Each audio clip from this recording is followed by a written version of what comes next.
ওটাকে আমার 3 ভাই মিলে রেপ করছে।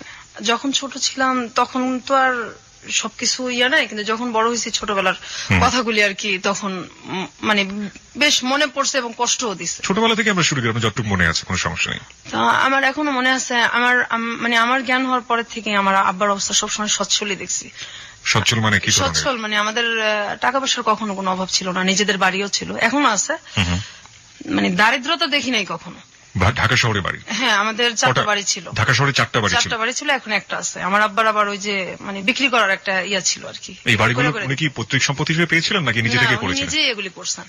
আচ্ছা, নিজে পরিশ্রম দ্বারাই করছেন আর কি। ওই জায়গা জমির ব্যবসা করতো কয়েক বন্ধু মিলে, তারপর সেটা আবার চড়া দামে বিক্রি করতো না। প্রথমে অল্প দামে কিনতো, পরে আবার চড়া দামে বিক্রি করতো, এইভাবেই আর কি। আচ্ছা। তারপর আমরা 5 ভাই 3 বোন, আমি হচ্ছি 7 নাম্বার, আমার ছোট একটা বোন আছে। আমরা 2 বোন মানে স্কুলে পড়ি একসাথে। তো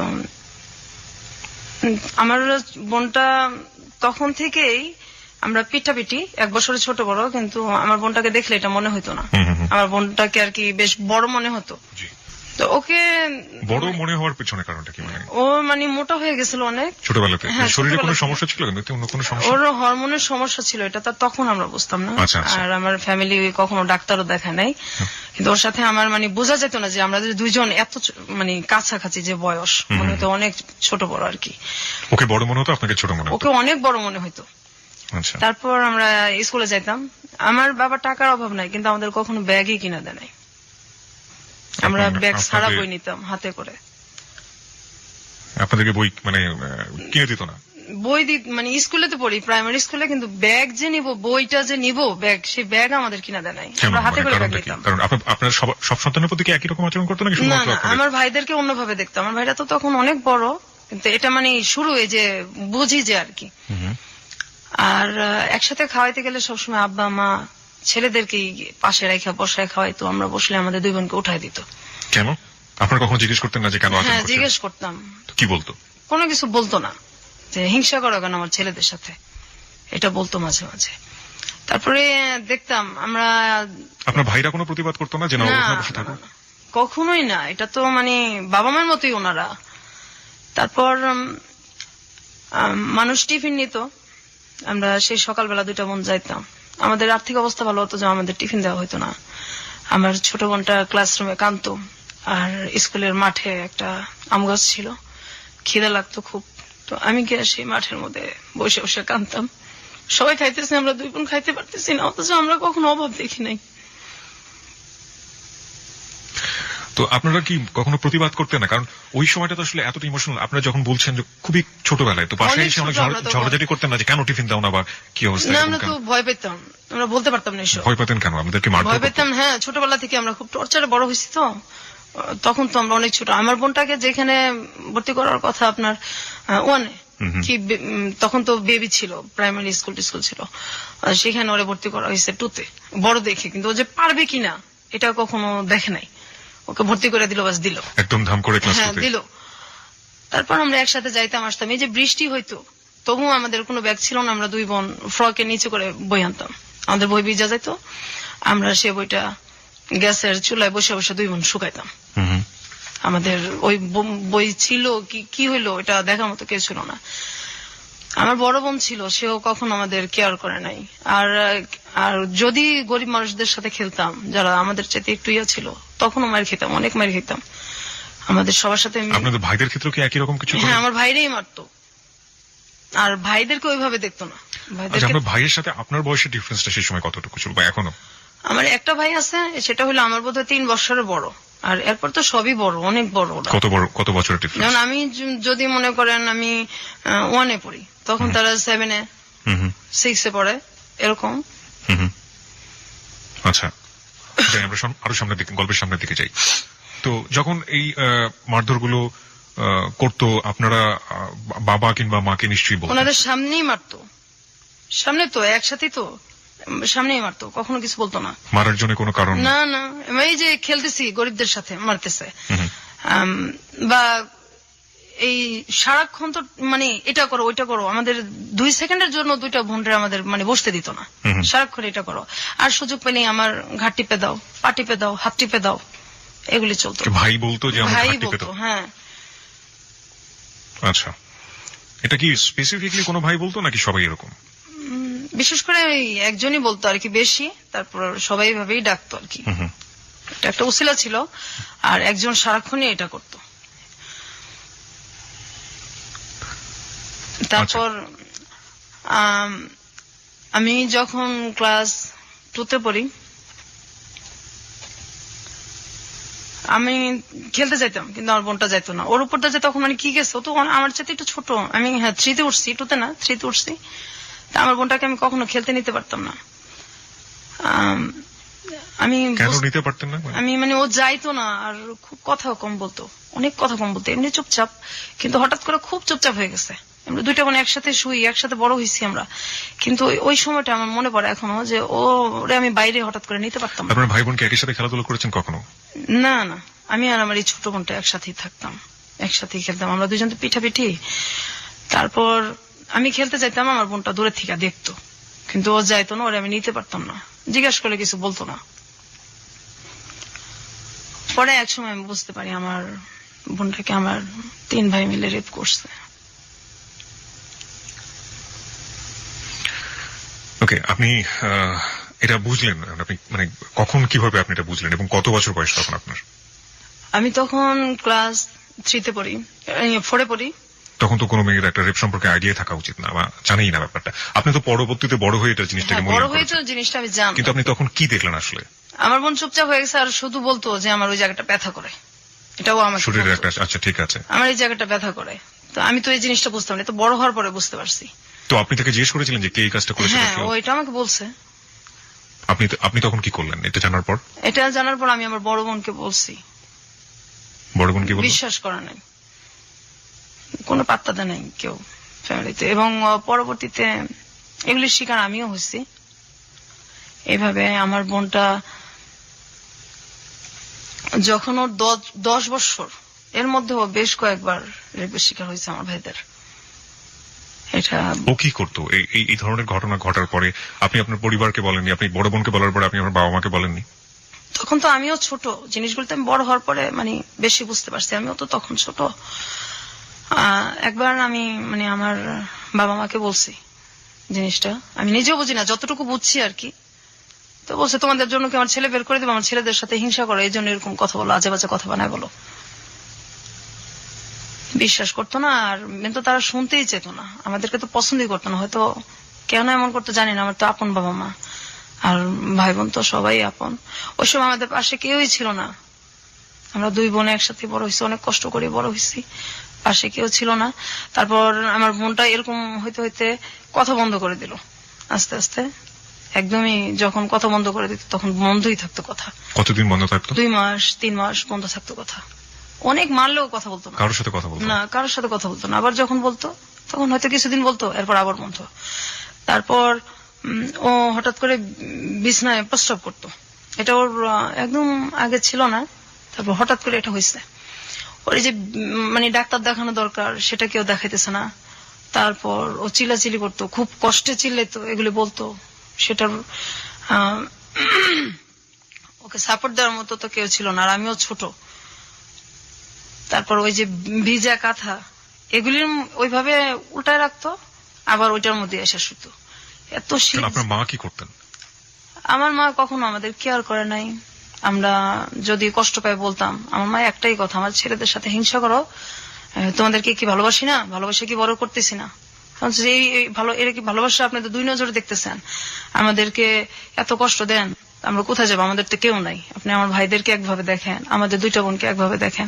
কিন্তু আমার বড় বোনকে ওনারা এইভাবে বড় করে নাই, আমার বড় বোনকে ওনারা অনেক ভালোবাসা বড় করছে। আমাদের 2 বোনের বেলায় এরকম হয়েছে।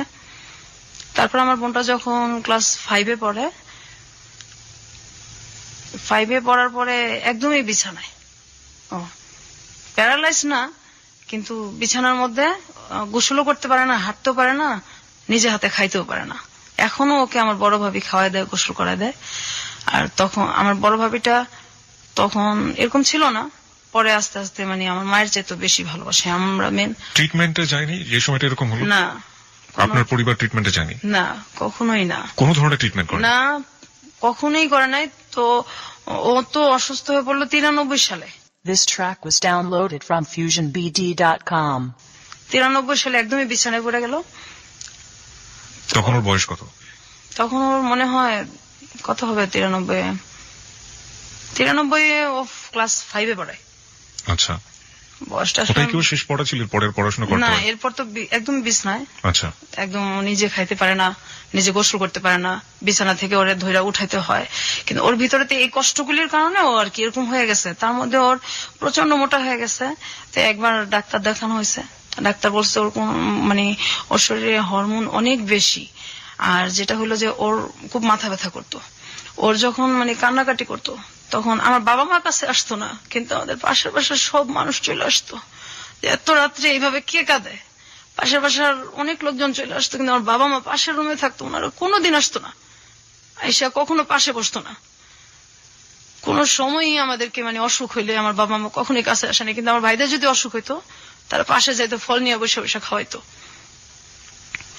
তারপর আমার বোনটা যখন একদম পড়ে যায় অসুস্থ অবস্থায়, তখন আমার এই ভাবি ওরে এই শুরু করে টানা আর কি। আমার ভাবিটা এমন দিন গেছে যে আমার মানে দুধ জাল দিচ্ছে, ছেলেদেরকে খাওয়াইতো, আমার মা বাবা খাইতো, কিন্তু আমাদের দুই বোনকে কখনোই দিত না।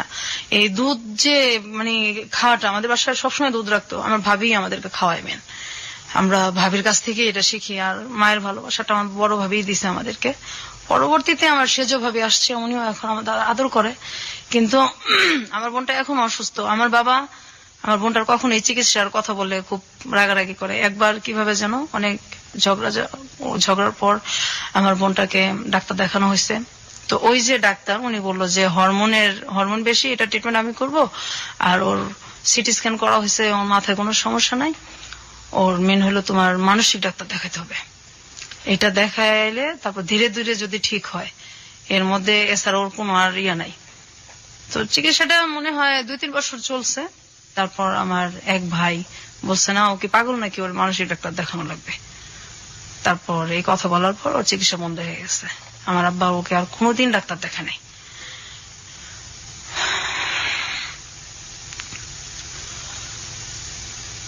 তারপর ও এখনো যদি মাথা ব্যথা করে, এখনো কথা বলে না, 2 মাস 3 মাস কথা বন্ধই থাকে। ওর বয়স কত এখন? এখন ওর বয়স তো আমার 2 বছরের ছোট, ওর 28-27 এরকম চলে। ঈদ আসলে নতুন কাপড় ওরে দেওয়া যায় না, পড়ে না? না। ও কি করে? ও মানুষের সাথে কথা মানে মানুষকে দেখলে কি করে? খুব ভয় পায়। আত্মীয় স্বজন বাড়িতে আসলে ও বাথরুমে গিয়ে লুকায় থাকে ঘন্টার পর ঘন্টা। বের আপনি বলছিলেন যে আপনি ফার্স্ট টাইম জানলেন যখন আপনি ক্লাস 4-এ পড়েন, তখন সে তার ভাইতে তার রেপ। এবং এটা কি ওই একবারই ছিল নাকি পরবর্তীতে? না, ওকে অনেকবারই করা হয়েছে রেপটা। আমরা এই গল্পে ফিরবো, তবে তার আগে একটা বিরতি আছে। বিরতির পর শ্রোতা যারা শুনছেন তাদের উদ্দেশ্যে আমরা বলতে চাই, আমরা ফিরে আসছি আজকের হ্যালো 8920 গল্পতে। এবং সবকিছু আসলে জীবনের গল্প, জীবনে সবকিছুই সম্ভব, এবং যা হয়েছে আজকে তা আসলে অসম্ভবের চেয়ে অসম্ভব। এই অসম্ভব গল্প আপনাকে শেষ পর্যন্ত আমরা বলতে চাই, এবং বলার পর এটা আসলে একটা মেসেজ। আমাদের পরিবারে নারীরা কিভাবে নির্যাতিত হন নিজের মানুষের দ্বারা, নিজের একেবারে রক্তের সম্পর্কের মানুষের দ্বারা, সেখানেও যে আসলে নারীরা অনেক সময় নিরাপদ না, সেটাই আমরা আজকের গল্পে তুলে ধরার চেষ্টা করছি। আমরা ফিরবো বিরতির পর, আশা করছি আমাদের সঙ্গেই থাকবেন। আরেকবার নাম্বারটি মনে করে দিতে চাই, 91156689115668। এটা হচ্ছে আমাদের নাম্বার। এখানে ফোন করতে পারেন আপনি। ফোন করার পর আপনি আপনার নাম এবং সেল নাম্বারটি বলবেন, তারপর আপনার যা বলার আছে আপনি বলবেন। এছাড়া ফেসবুকে আমাদের একটি পেজ রয়েছে, সেখানেও আপনি যোগ দিতে পারেন, আপনার অভিমত জানাতে পারেন। ফেসবুক পেজটি হচ্ছে facebook.com/hello8920। হ্যালো বানানে ডাব্লিউ নেই।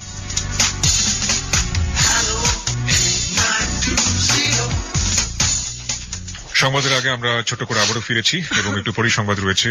আমার মনে হয় যে আপনি বোধহয় একটু নার্ভাস ফিল করছেন বিথি। আসলে কি একটু নার্ভাস? শরীরটাও আপনার তেমন একটা ভালো না, আপনি বোধহয় একটু নার্ভাস ফিল করছেন। নার্ভাস ফিল করার আসলে কিছু নেই। আমরা মনে করি সবচাইতে জীবনে ঘটে যাওয়া ঘটনাগুলো, আপনি আজকে বয়স যদি আমি ভুল করে না থাকি, যেহেতু আপনার বোনের চেয়ে 2 বছরের বড়, 30-এর কাছাকাছি আপনার বয়স। 30 বছর ধরে আপনি যে কষ্টটা বয়ে চলেছেন, এবং সেই কষ্টগুলো আজকে আপনি আমাদের এবিসি লাখো শ্রোতার কাছে ভাগাভাগি করতে এসেছেন। নিশ্চয়ই আপনার একটি উদ্দেশ্য আছে, সেটা আমরা অনুষ্ঠানের শেষের দিকে জানবো। এবং এই যে এত কষ্ট করে বুকের মধ্যে লালন করে চলেছেন, এবং এমন কষ্ট যেটা আসলে কার কাছে কি আপনি আপিল করবেন, কার বিরুদ্ধে আপনি আপিল করবেন? আপনার অনুভূতিগুলো কি ঠিক এরকম না যে ভাইয়েদের কাছ থেকে আপনি আপনার বোনের কথা বলছিলেন, আপনার নিজের ক্ষেত্রেও কি এরকম ঘটেছে? অবশ্যই। একই বয়সে আপনার ক্ষেত্রে এরকম ঘটেছে? হ্যাঁ, আমার একই বয়স হয়েছে, আবার আমার পরেও হয়েছে, কিন্তু পরে ওর হয় নাই আর কি। তো আমি যখন 2তে পড়ি, তখন আমার ভাই একটা আমাকে ডাক দিয়ে বলতেছে যে এই ঘরে আসো, ওই এক গ্লাস পানি দিয়ে যাও। আমরা ছোটবেলা থেকে খুব ভয় পেতাম। কোন ভাই আপনার? এটা আমার সেজো ভাই। একজনই?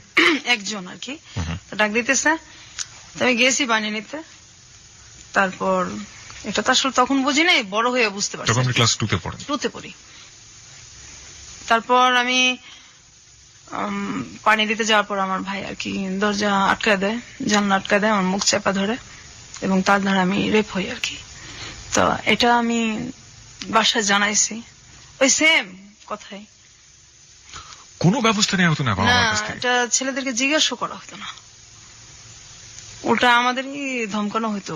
আপনার ভাইয়ের বয়স তখন কত ছিল? আমার ভাইটা একদম যদি কমও হয় 7-8 তো পরে। আচ্ছা, 7-6। মানসিক ভাবে অসুস্থ ছিল কি আপনার? না, কখনোই না, ওরকম কোনো সিমটমই তাদের নাই। এমনি পাড়ার লোকজন, আপনারা যে পাড়ায় বসবাস করতেন, তারা আপনার ভাইদেরকে কিভাবে চিনতো, মানে কেমন মানুষ হিসেবে চিনতো? আসলে আমাদেরকে তো বাহিরে কম যাইতে দিত, খেলতেও কম দিত। আপনাদের দুই বোনকেই? হ্যাঁ, খেলতেও কম দিত, বাইরে যাইতে দিত কম। তারপর আমি যখন এরকম হওয়ার পরে আমি কিছুদিন স্কুল যেতে পারি নাই। তো আমি খুব কান্নাকাটি করতেছি, মানে আমি কি বলবো, কাকে বলবো। তা আমি বাসাতে বলছি, এই কথা শুনছি, স্কুল যাইতে পারি নাই। এই যে যাই নাই, এর জন্য অনেক মারধর করা হয়েছে আমার। আমি স্কুল কেন যাই নাই, আমাদের যদি একটু খারাপ লাগতো আমরা স্কুল বন্ধ দিতে পারতাম না। তারপর আমার বোন যদি পড়তে না চাইতো, যে একদিন খারাপ লাগতেছে, পড়তে পারতেছে না, ওরে মানে ফ্ল্যাটের ওই মাথা থেকে একদম এই মাথা পর্যন্ত আমাদের মানে পড়ার ঘরটা চুলের টাইনা টাইনা তারপর হেঁচড়ে নিয়ে আসা হয়েছে। কে করতো এটা? এটা আমার মেজবাই করতো, এটা আমাদের স্যারের সামনেই করতো। আচ্ছা, আমরা গল্পের বাকিগুলো শুনতে চাই সংবাদের পর। রাত 12টার সংবাদের পর আমরা আসলে এই গল্পের শাখা প্রশাখা সবগুলোই জানার চেষ্টা করবো। আশা করছি আমাদের সঙ্গেই থাকবেন, সংবাদ পর্যন্ত অপেক্ষা করুন, তারপরে গল্পের মূল জায়গাগুলোতে আমরা যাব। হ্যালো 8920, আপনি শুনছেন এবিসি রেডিও FM 89.2। আশা করছি সাথেই থাকবেন।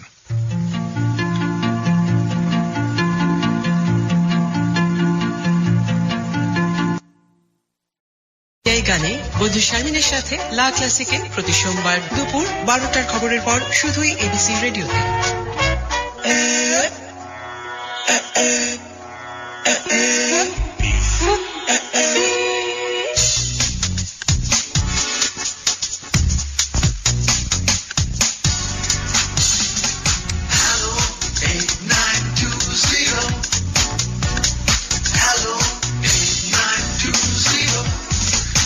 আরো একবার স্বাগত হ্যালো 8920-তে। সংবাদের পর আমরা ফিরে এসেছি আমাদের অতিথি নিয়ে। আজকে আমাদের সঙ্গে আছেন বিথি।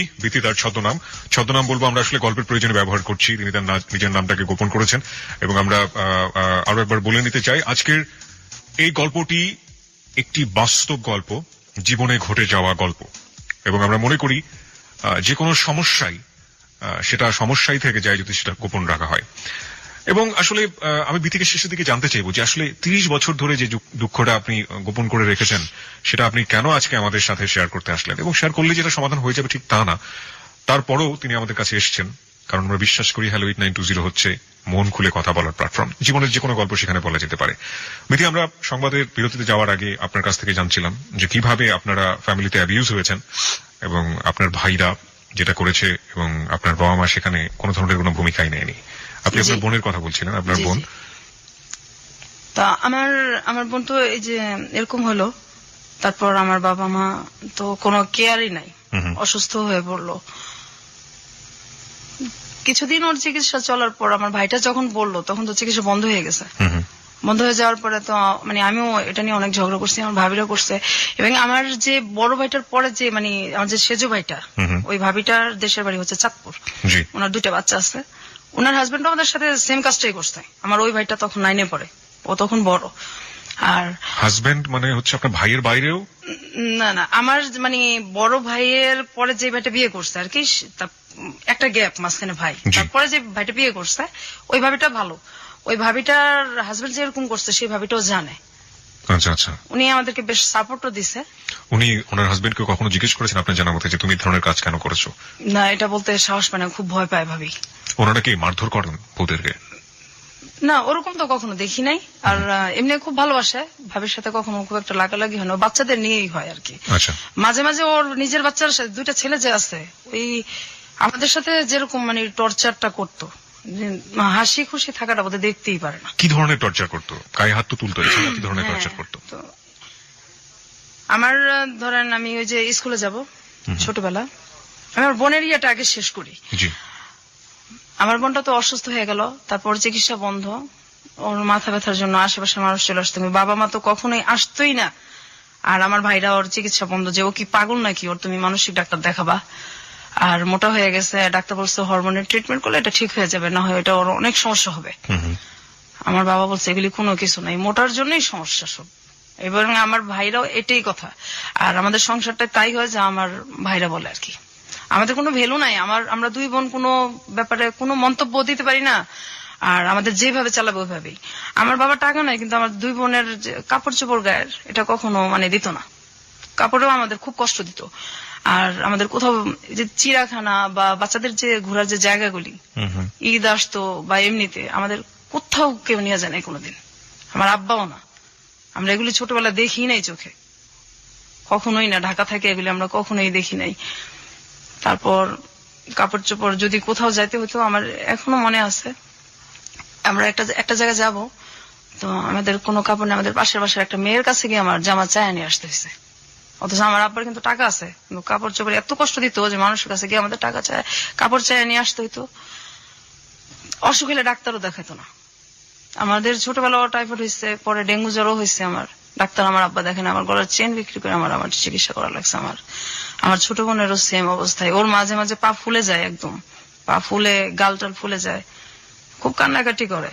আমার আব্বার কোনো খারাপই লাগে না। আর আমার আব্বার কিন্তু একটু বাইরের মহিলাদের প্রতিও আছে, দুর্বলতা আছে, আসা যাওয়াও আছে। আমরা যখন খুব ছোট, আমার মা আর আব্বা দুজনেই কিন্তু মানে মরিদ হয়েছিল, আমাদের বাসায় গান হইতো, পীরের মরিদ গান বাজনা হইতো, আমরা ওটা পছন্দ করতাম না।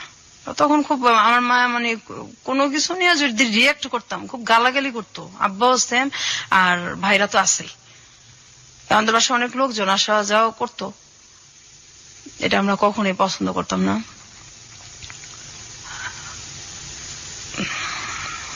খুব বেশি ইমোশনাল হয়ে গেলে আপনি গল্পের সামনের দিকে যেতে পারবেন, এবং আমি যতদূর জানি যে আপনি শারীরিকভাবে অসুস্থ, সুতরাং আমার মনে হয় একটু কন্ট্রোল করে আপনাকে বলতে হবে।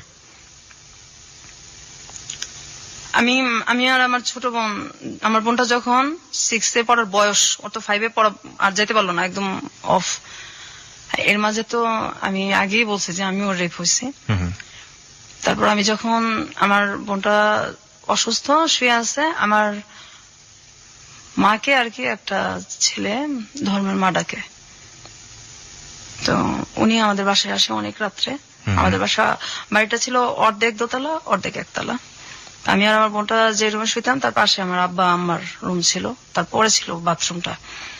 তো ওই লোকটা রাত্রে মানে আসে আমাদের বাসায়, আসার পরে আমার আব্বা আর মা আমার ভাইদের সাথে ওরা শুইতে না দিয়ে, আমাদের কিন্তু জায়গা আছে, ড্রয়িং রুমও আছে, আমাদের রুমে পাঠিয়ে দিছে আমাদের সাথে শোয়ার জন্য। তো আমি ওইটা গিয়া বলছি যে আমাদের এত জায়গা আছে, উনি আমাদের সাথে কেন শোবে? তখন বলছে ওইখানে শুলে সমস্যা কি, তোমার ভাই না? ভাই বলে কিছু না, ভাই শব্দ তো ঘৃণা করি ছোটবেলা থেকেই, ভাই নামটাই ঘৃণা করি আমরা, ভাই আবার কি, ভাই বলে কিছু নাই। তারপর ওই লোকরা আমাদের সাথে শোবে, পরে আমরা কি করবো, আমরা দুই বোন সারা রাত একসাথে না ঘুমায় বসে আছি, আর ওই লোকটা আমাদের বিছানার মধ্যে শুয়ে আছে।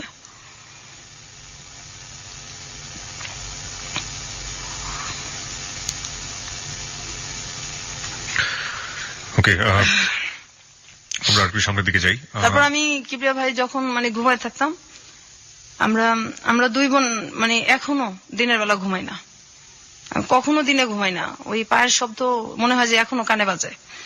যখন ঘুমায় থাকতাম, আমার ভাইরা ঘুমন্ত অবস্থায় এসে গায়ে হাত দিত। আমার ওই ভাইটা তখন 9-10-এ পড়ে, আমি তখন ক্লাস 6-এ কি 5-এ পড়ি। ঘুমন্ত অবস্থায় এসে গায়ে হাত দিত, চিলাচিলি করতাম, কান্নাকাটি করতাম। পাশে আমার মা আছে, আমার আব্বাও আছে, মনে হয় যে শুনেই নাই, কিছুই শুনে নাই। ভয়ে কখনো শুইতামই না, মানে রাতটা। আর মাঝখানে আমাদের যে দরজাটা ছিল, এটা মানে আটকানো যেত না, এটা আমার আব্বা কখনো ঠিক করে দিত না। তাহলে হয়তো আমরা ওই বয়সটা একটু সেফ থাকতে পারতাম আর কি। এটা কখনো ঠিক করে দিত না। কিন্তু ছেলেদের যদি কোনো সমস্যা হতো সেটা সাথে সাথে ঠিক হয়ে যেত। এটা এখনো হয়, ছেলেদের সব সমস্যার সমাধান সাথে সাথেই করা লাগবে। আমাদের কোনো সমস্যার মানে কোনো সমস্যাই নেই তাদের কাছে। ঈদ আসলে আমার আব্বা মা আমার ভাইদেরকে ডাক দিয়ে তাদের পাশে বসে খাওয়ায় না। আমরা যদি দুই বোন পাশে গিয়ে বসি, আমাদের উঠায় দেয়, তুমি ওঠো, ও এখানে বসবো, ও এখানে বসবো, আমার ভাইদের কথা বলে, কিন্তু আমাদেরকে বসতে দেয় না। আমাদেরকে তখন কষ্ট হয় না?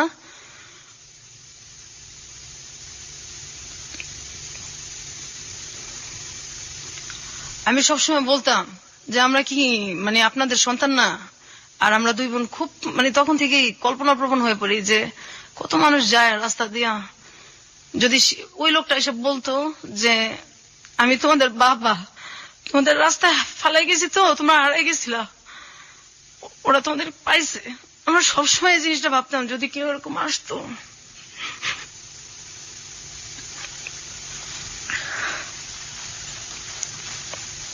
আমি যখন ক্লাস 5-এ পড়ি, আমি স্কুল থেকে আসলাম, আমার তখন রেজাল্ট বের হয়েছে। আমি বাসায় এসে দেখি আমার যে বড় ভাইটা, আমার বড় ভাইটার বয়স তখন সম্ভবত 30-35-এর কাছাকাছি। আমি তখন ক্লাস 5-এ পরীক্ষা দিয়ে আসলাম, ফাইনাল রেজাল্ট নিয়ে আসছি বাসায়। আমি এসে দেখি একটা আমার বড় ভাইয়ের মতো কি তার চেয়ে একটু বড় এরকম একটা লোকের সঙ্গে বিয়ে ঠিকঠাক আমার বিয়ে দিয়ে দিবে। মানে আমি তো খুব কান্নাকাটি করতেছি, আমার ছোট বোন, আমরা অনেক কান্নাকাটি করতেছি, আমার দুইটা মামাতো ভাই, ওরা বলতেছে এটা কেমন কথা, এত বয়স্ক লোকের সাথে আর ও পড়ে, কিসের অভাবটা কি যে ওরা বিয়ে দিয়ে দিবে। আমি আমার বাবার পায়ে ধরে কান্নাকাটি করছি, আমার বিয়ে দেন না, আমার পড়ান, আমি যখন বড় হব আমি আমার পড়ার খরচগুলি আপনারা আমি দিয়ে দেবো, তো আমার বিয়ে দেন, আমি পড়তে চাই।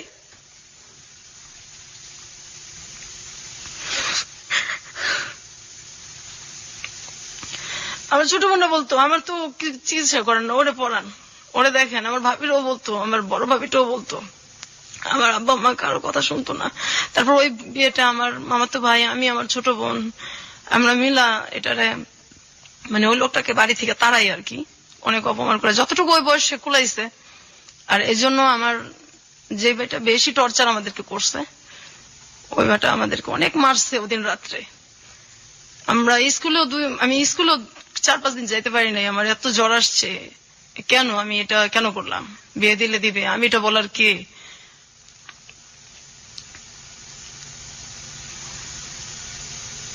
তারপর আমার ছোট বোনটার জন্য খুব খারাপ লাগতো, ওর কাপড় চোপড় তো কখনো পড়তে চেত না, আর তখন থেকে আত্মহত্যার খুব চেষ্টা করতো। আমি গাছ লাগানোর খুব শখ ছিল আমার, ওই এন্ডিল গ্রাম থেকে নিয়ে আসছি, ধান খেতে দেয়, সেটাও মুখে নিছি, মরে যাবো এই। আপনার বোন আত্মহত্যার চেষ্টা করেছে, এটা আপনি কিভাবে জানলেন? হ্যাঁ, একদিন ওই ইঁদুরের বিষ আনা হয়েছে আমাদের বাসায়, তো সেটা পাওয়া যাইতেছে না। তারপর ওর ড্রয়ারে গিয়ে আমরা ওইটা দেখছি, আর পরে দেখছি যে ও বিছনার মধ্যে একদম কেমন করতেছে, মানে খাওয়ার ও বেশ একটা চেষ্টাই করছে, খাইতে পারে না, ওইটা আমরা ফালাই দিছি। আরেকদিন ফ্যানের সাথে চেষ্টা করতেছে, দরজা আটকায় ওনার টোনা বাইন্ধে ফেলছে। তারপর দরজা জোরে আমার বড় ভাবি, ভাস্তি সবাই মিলে আর কি ভাঙ্গা হয়েছে। তারপর আত্মহত্যা করতে পারে না সেদিন, এখন ওই চেষ্টাটার মধ্যে আছে। ওকে এখন পুরোপুরি মানসিক রোগী? একদম মানসিক রোগী। ও মানুষ দেখলে ভয় পায়। কি করে মানুষ দেখলে?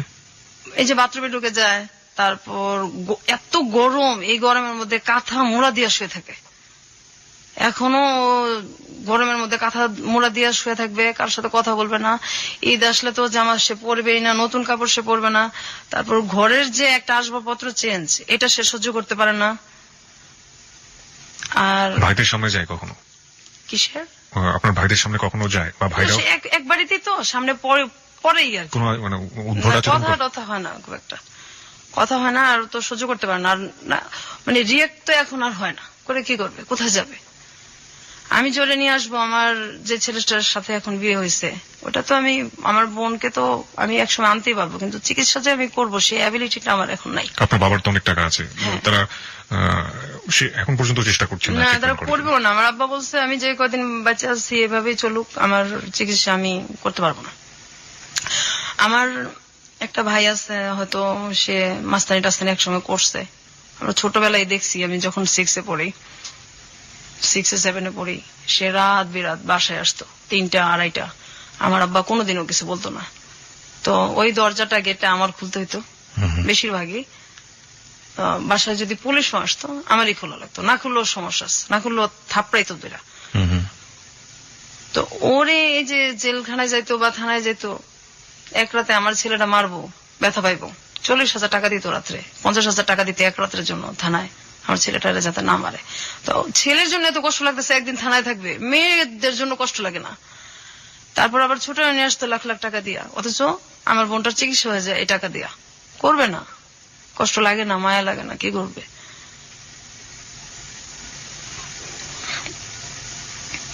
আমার মাও এরকমই ছিল, মা বাবা দুইজনই ছেলেদের প্রতি দুর্বল। আপনি সর্বশেষ এই দুর্ঘটনার শিকার হয়েছেন কত বছর বয়সে? তখন ক্লাস 8-এ পড়ি। ক্লাস 8 পর্যন্ত আপনাকে এই দুর্ঘটনা সহ্য করতে হয়েছে। আপনার মা তখন বেঁচে ছিলেন? হ্যাঁ, আমার মা মারা গেছে যে 4 বছর হয়েছে। ক্লাস 8-এ যখন আপনার লাস্ট এই ঘটনাটা ঘটলো, আপনি আপনার মাকে বলেছিলেন? হ্যাঁ, বলছি। মা কি বলেছিল? তুমি মিথ্যা কথা বলো, সারা জীবন আমার এই ছেলে নামে এসব বদনাম করো, ওকে বেশি ভালোবাসি, সহ্য করতে পারো না, এগুলো কি বলো? তারপর আমার আব্বার ওইখানে গেছে, আমি তো কাঁদতেছি। তারপর গেছে, যাওয়ার পরে একটু পরে দেখি আমার আব্বাও খুব চিলাচিলি করতেছে। কি আমি কি 2 মেয়ের জন্য কি এসব কথা কয়? আমার 2 মেয়ের জন্য কি আমি আমার ছেলেদেরকে বাসা থেকে বাইর করে দিব নাকি? আপনার বাড়ির আশেপাশের লোকজন জানতো না এই ধরনের ঘটনাগুলো ঘটে? না। আপনার কখনো মনে হয়নি আপনি পুলিশে যাবেন, পুলিশে গিয়ে বলবেন? হ্যাঁ, এরকম মনে হইতো, কিন্তু যখন মনে হইতো যে বললাম ঠিক আছে ধরে নিল, বের হয়ে আমাকে যখন কিছু করবে, তখন আমি কোথায় যাব? আমার তো যাওয়ার জায়গা নাই, আমি যাব কোথায়? আমার বাবা মাই তো আমার নাই, তো আমি এখানে কোথায় যাব? কোনো জায়গায় তো নাই যাওয়ার। তারা মাঝে মাঝে বলতাম আমাদেরকে মাইরা ফেলেন বিষ খাওয়া। ধরেন আমি রেডি হইতেছি স্কুলে যাব, ওই সময় আমার ভাইটাকে বলতেছে, ম্যাক্সিমামই কি করতো আমাদেরকে, যেগুলো আমরা ছবিতে দেখি, ওই আমার হাত টিপা দাও, পাও টিপা দাও, মাথাটা টিপা দাও। তো যাইতাম না। আমার মাই বলতো, এই ডাকতেছে যাস না কে, বড় ভাইটাকে যাস না কে? যাইতাম না। তখন রাগারাগ করতাম, কিন্তু লাভ হইতো না, মারি খেতাম, অনেক ভয়ে চলে যেতাম। তারপরে একদিন এরকম হয়েছে, স্কুলে যাব, ওই সময় আমার ভাই, আমি ড্রেস পরা আর মাত্র 8 ঘন্টা আছে আমার স্কুলের সময়, তখন ডাক দিয়ে বলতেছে হাত পাত। তো আমি হাত পেতে দাঁড়াই আছি। তারপর আমার ভাই কমলা খাইতেছে আর খুশাগুলি আমার হাতে দিতেছে। আমি তো দাঁড়াই দিয়েছি যে দেরি হইলে ওদিকে ম্যাডামের মার খাবো স্কুলে, আর কিছু বলতেও পারতেছি না। এটা আমার মা তখন পাশেই, আমার ভাইয়ের পাশেই আমার মা খাটে বসে আছে। আমি বলতেছি আমি কি স্কুলে যাবো না? আমার হাতের মধ্যে আপনি কমলার খোসা রাখতেছেন, আমি স্কুলে যাবো, আমার স্কুলের সময় যাইতেছে গা। ঠাস ঠাস করে আমার গালের মধ্যে জোর দিছে, এই বড় ভাইয়ের উপরে কথা কস, তোর দাঁড়ায় থাকতে বলছি, তুই দাঁড়ায় থাকবি, এত কথা কস কি লিগা? ম্যাডাম কি করবো না করবো। তারপর সেদিন রাত্রে আমার মা মাজারে গেছে, আমার বড় ভাবি তাদের রুমে শুইতো দোতলায়, আর নিচে আমরা শুইতাম। ওদিন আমার ভাইটা আমাকে ঘুমন্ত অবস্থায় ধর্ষণ করে, আর কি রেপ করে। তো এটা পরের দিন জানানো হয়েছে, ওই একই অবস্থা, কোনো রিয়াকশন নাই। কোথায় যাব? আমাদের তো কোনো যাওয়ার জায়গা নাই, সহ্য করেই থাকতে হয়েছে, বাঁচতে হয়েছে। আপনার বোনের ক্ষেত্রে এই ধরনের ঘটনা, আপনার ক্ষেত্রে সর্বশেষ ঘটেছে ক্লাস 8 অবস্থায়, আপনার বোনের ক্ষেত্রেও কি? না, আমার বোন যখন ওই যে 5-4 পর্যন্ত, তারপর তো একদম বিছনায় পড়ে গেল। এরপর আমরা একটু বড় হইলাম, একসাথে থাকি। আমার বড় ভাবিটাও তখন একটু ইয়ে হয়েছে। আমরা আবার এরকম হয়েছে যে আমরা তো নিচতলা আর দোতলা এরকম ছিল, স্কুল থেকে আসছি কাপড় চেঞ্জ করব, তো কাপড় চেঞ্জ করতেছি, হঠাৎ দেখি যে ঘরের পিছনে কে দাঁড়ায় আছে। তো প্রথম ভাবছি হয়তো মানুষ, কিন্তু আমাদের তো এটা তো পুরো বাউন্ডারি দেওয়া, অন্য মানুষ আসবে কোথেকে। তো হঠাৎ করে তার মানুষ ঘরের পিছনে তাকায় না, পরে খেয়াল করে দেখি হ্যাঁ আমার ভাই। এরকম অবস্থা, তো কাপড় চেঞ্জ করাটাও সমস্যা হয়েছে। আইসা স্কুল থেকে সব জানলা আটকায়, দরজা আটকায়, তারপর কাপড় চেঞ্জ করতে হইতো, অথবা বাথরুমে গিয়ে চেঞ্জ করে হইতো। আর ভয়ে তো দিনে কখনোই শুইতাম না, দিনে শুলেও সমস্যা আছে। এই ধরেন বৃষ্টি হইতেছে অনেক একদিন, তখন আমি ক্লাস 7-এ পড়ি। তো বৃষ্টিতে ভিজে আসছি, আইসা খুব ক্লান্ত, ভয়ে কখনো শুই না। ওদিন কিভাবে জানি একটু মানে ঘুমায় গেছি। হঠাৎ করে ঘুমের মধ্যে দেখি যে আমার ভাই মানে সবসময় ঘুমের মধ্যে গায়ে হাত দিত আমাদের। তো হঠাৎ করে আমার ভাই গায়ে হাত দিছে। আমি তো মানে ঘুমের মধ্যে চিল্লাইতেছি, সহ্য কত করব, কোথায় যাব, চিল্লাচিল্লি করতেছি। আমার মা দৌড়াইয়া রান্না করতে আসছে। কি হয়েছে বললাম, দেখেন এইভাবে বাচ্চা যায়, এগুলি কি আমাদের মাইরা ফেলেন, না হয় আমাদেরকে কিছু একটা করেন, এভাবে কিভাবে থাকবো। তো আমার আম্মা যে তরকারি নাড়ানাড়ি করে খুঁড়ছে, ওইটা নিয়ে আসছে আমাকে মারার জন্য। আমার ভাইটিকে তো কিচ্ছু বলেই নাই, উল্টা আমাকে আসছে মারতে।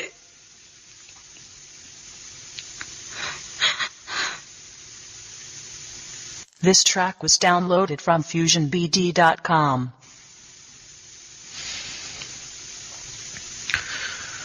আচ্ছা, আপনার পড়াশোনা কতদূর পর্যন্ত হয়েছে? আমি ইন্টার্ন পরীক্ষা দিয়েছি, এক সাবজেক্ট খারাপ করছি, পড়ার দেওয়া হয় নাই। আমি এ পর্যন্ত তো গেল, তারপর 9-এ উঠলাম। 9-এ ওঠার পরে আমার ওই সময় থেকে আমার আব্বা পড়ার খুব কষ্ট দিত। বই দিত না, বই দিলে খাতা দিত না। তারপর অনেকদিন ঘুরাইতো, ম্যাডাম স্যারদেরও মার খেতাম, হইতো না। আর স্যার আমি যখন ক্লাস 6-এ উঠছি তখন পর্যন্ত আমার স্যার, এরপর আর আমাদের স্যার রাখে নাই। যখন আমি 8-এ 9-এ উঠলে তো আর নিজে থেকে পড়া যায় না, অঙ্ক ইংলিশ এগুলি তো লাগেই। তো পড়া না পারলে মারি খেতাম, বাসায়ও মারি খেতাম, আর পড়া না পারলে স্যারদের কাছেও মারি খেতাম। তো যে আমার ক্লাসের যেসব মেয়েদের সাথে সম্পর্ক ছিল, ওদের ভাই ছিল। তো ভাই শব্দটাকেই ঘৃণা করি। যাদের ভাই ছিল ওদের বাসায় আমি কখনো যাইতাম না। আর যাদের দেখতাম ওর বাবা মা বেশি আদর করে, ওইখানেও যাইতাম না, কখনোই যাইতাম না, ভালো লাগতো না যাইতে, সহ্য হইতো না। তারপর আমার তো স্যার নাই, আমি সবসময় মারি খেতাম। আমি ক্লাস 9-এ আমার অঙ্ক খারাপ হয়েছে, ওই মেয়েদের কাছ থেকে দেখে দেখে ভেবে পরীক্ষা দিছি। অঙ্ক যখন খারাপ হয়েছে তখন আমি বাসায় আসছি, যে ম্যাডাম বলছে গার্জিয়ানদের সিগনেচার নিলে উঠাই দিবে, আমার অন্য সাবজেক্ট গুলি খুব ভালো, তা আমাকে উঠাবে না। গার্জিয়ান সিগনেচার না করলে ম্যাডামও তো উঠাই দিবে না দরখাস্ত। ম্যাডাম বলছে তুমি দরখাস্ত দাও, উঠাই দেবো। তো 5-6 দিন হয়ে গেছে। তারপর ম্যাডাম আমাকে বলতেছে যে সবাই ইয়ে হয়ে গেছে, ভর্তি হয়ে যেতেছে, তো তোমার তো সব মার্ক ভালো, শুধু এটার জন্য তুমি আনলো না তোমার গার্জিয়ানের সিগনেচার দিয়া দরখাস্তটা। পরে বলছি ম্যাডাম আমাকে তো আমার বাসা থেকে বলা হয়েছে যে আমাকে মানে ওঠাবে না, আমাকে এই ক্লাসে রাখবে। তখন ম্যাডাম বলছে কেন, তোমার সবগুলি ভালো, আমি যেখানে ক্লাস টিচার হয়ে বলতেছি সেখানে তোমার গার্জিয়ান কি, তো দাও আমি সিগনেচার হয়ে তোমার গার্জিয়ান হয়ে আমি তোমাকে উঠাই দেবো। তারপর ম্যাডাম, আমি তো আর বুঝতে পারি না, আমি খুব খুশি হই আর কি ম্যাডামের সিগনেচার দিয়া। তারপর আমাকে উঠাই দেওয়া হয়। তো আমি পরের দিন এসে আমার আব্বাকে বলি আর কি যে আমার নতুন বইটি লাগবে, আমার উঠাই দিছে ম্যাডাম। এই কথাটা শোনার পর আমার যে বেটা বেশি টর্চার করছে আমাদের, ও এসে ঠাস ঠাস করে আমার গালের মধ্যে চড় দিছে, এত পণ্ডিত কেন, আমি উঠাবো না, ম্যাডাম তোরে বলবো কেন, আর ম্যাডাম বললে তুই উঠাবে কেন, তুই কস নাই আমার কথা। হ্যাঁ বলছি তো, আমি উঠবো না কেন, আমার তো সবগুলিতে রেজাল্ট ভালো। আমাকে কিবরিয়া ভাই এত মারছে, আমি মনে 10-12 দিন আমার জ্বর ছিল। আমার আব্বা কিচ্ছু বলে নাই, মাও কিছু বলে নাই, আর বলার তার কেউ নাই। তারপর তো স্কুলে গেছি আসছি, তো ওই এক সাবজেক্ট আমার সবসময় খারাপ হইতো। আমি যখন পরীক্ষা দিব তখন 99 সাল, আমার সাথে সবাই পরীক্ষা দিতেছে, আমাকে দেওয়া হবে না পরীক্ষা, যে এটার পরীক্ষা দেওয়া না, এটা 1 বছর ঠিকই রাখবো, এটা পরীক্ষা দেওয়া না। আমি অনেক কানাকাটি করছি, পরীক্ষা দেওয়া না। তখন 2000 সালে আমার যেটা বড়, ও বলতেছে না পরীক্ষা না দেওয়ালে কিভাবে হইব, সবাই দিতেছে। ও বলতেছে যে এখন তো সময় নাই, ওটা মানে রেজিস্ট্রেশন হয়ে গেছে। তো ও আমার দেখেন যেভাবেই হোক আমি পরীক্ষা দিব, আমি পড়বো। তারপর আমার তো ম্যাট্রিকের সব বই আছে, আমি পড়তেছি। হঠাৎ করে যখন ওই রেজিস্ট্রেশন মানে আমার করতে হবে, তখন আমি গেছি। যাওয়ার পর আমি গিয়া দেখি যে এটা একটা মাদ্রাসা। কারণ আমি তো আরবি কিছু পারি না, তা আমি বলছি আপনি ঠিক করলেন এসএসসি আর এখানে তো দেখি আমি মাদ্রাসা, এখন আমি কিভাবে পরীক্ষা দিব? বলছে না এইভাবেই দিতে হবে। আমি এইভাবে কিভাবে দিব, আমি তো ফেলই করবো, আমি এগুলি কিছুই পারি না, আমি কিভাবে দিব? তারপরেও আমি যে যদি না দেই আমাকে তার দেওয়া হবে না, আমি সাহস করে আমি পরীক্ষা দিছি। তো কিভাবে দিছি, আমি যেখান থেকে পরীক্ষা দিছি মুন্সিগঞ্জ থেকে, ওইখানে আমি আর্থিক অবস্থা দেখছি যে সবকিছু যারা আসছে এদের মধ্যে আমার মানে মোটামুটি আমি সচ্ছল আর কি সবচেয়ে। তো সবার এরকম অবস্থা ছিল যে আমি সবচেয়ে গরিব, কারণ আমার আব্বা তো কাপড় চোপড় দিত না আমাদের। তা আমার 2-3টা জামা নিয়ে গেছিলাম আর এক জোড়া শুধু জুতা নিয়ে গেছিলাম। তো সেই জুতাটা ছিঁড়া যায় আর এটা আমি ঠিক করতে পারি না। তা আমার একটা ভাই একদিন যেটা আমাকে পরীক্ষাটা দেওয়াইলো, ওরা আমি বলছি আপনার কাছে টাকা আছে, আমার একজন স্যান্ডেল কিনা দেন না, পরীক্ষা দেওয়ার সমস্যা হবে। তখন আমার 3টা পরীক্ষা হয়েছে। হচ্ছে না এইভাবেই দিতে হবে, এই সিরাটা পরে পরে ল্যাংড়া ল্যাংড়া যাবি পরীক্ষা দিতে, আর টাকা দিতে পারবো না। আব্বা আমার কাছে টাকা দিচ্ছে, এগুলি আমার, এগুলি তোর স্যান্ডেল কিনা দেওয়ার জন্য দেয় নাই। এখন আমি কি করবো, আমার তো স্যান্ডেল নাই। আমি স্যান্ডেল রাইখা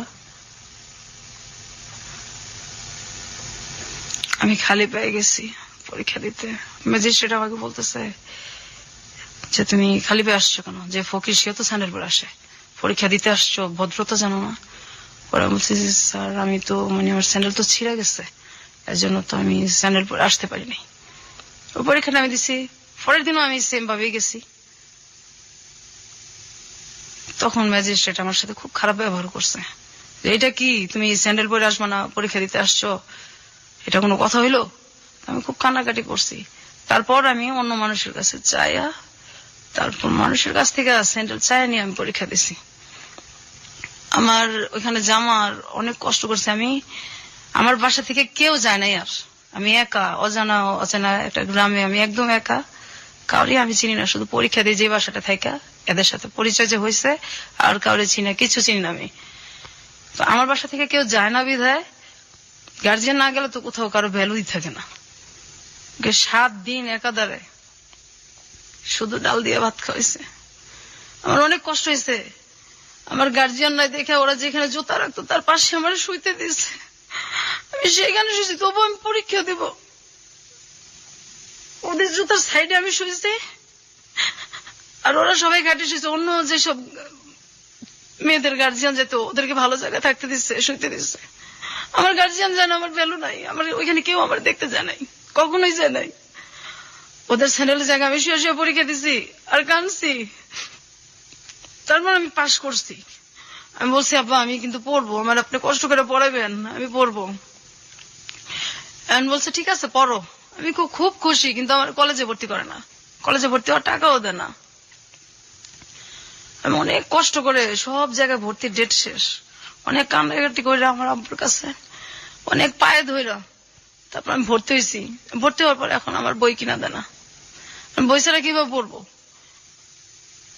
তারপরে অনেক কষ্ট করে পড়তেছি। যখন সবাই চলে যেত, ছুটি হয়ে যেত, ক্লাস যার যার এক এক সময় এক একজনের ক্লাস শেষ, যখন পুরা কলেজটা ফাঁকা হয়ে যেত, তখন আমি লাইব্রেরিতে যাইতাম। লাইব্রেরির স্যারের হাত ধরে কাঁদতাম যে স্যার আমি খুব গরিব মানুষ, সব শেষ হয়ে গেলে আমার আপনি একটু নোট করতে দিবেন, আমার তো বই নেই। আমার তখন মাত্র 6টা বয়স ছিল। স্যার বাকি বইগুলো আমি প্রত্যেকদিন এসে নোট করে করে নিয়ে যাবো, আমার আপনি একটু সময় দিবেন। স্যার বলছে ঠিক আছে তুমি নোট করে নিয়ে যাও। সবাই চলে যেত, তারপর আমি সন্ধ্যার সময় বাসায় আসতাম, এই নোট করে করে আমি পরীক্ষা দিছি। আমি একটা সাবজেক্ট খারাপ করছি, আমি অনেক কানাকাটি করছি, পরে আমার আর পরীক্ষাই দেওয়া নেই আমার আব্বা।